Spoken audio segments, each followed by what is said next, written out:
हिकु ॻोठ में हिकु वॾो शैतान माण्हू रहंदो हो। सॼे ॻोठ में शैतानगिरियूं करे सॼे राज खे वेड़ाए माण्हू कुटराए बदिराए सॼे ॻोठ खे रतो रत करे छॾियो।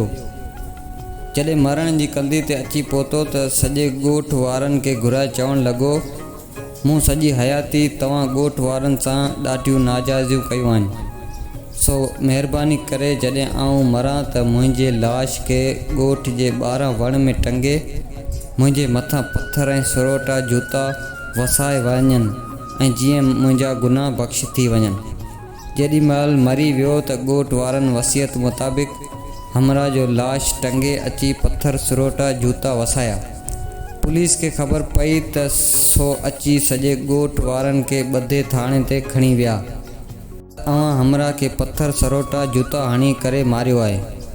ॻोठ वारनि में हिकु दाना शख़्स हो, चवणु लॻो त निभागो मरंदे मरी वियो पर शैतानगिरी खां न मुड़ियो।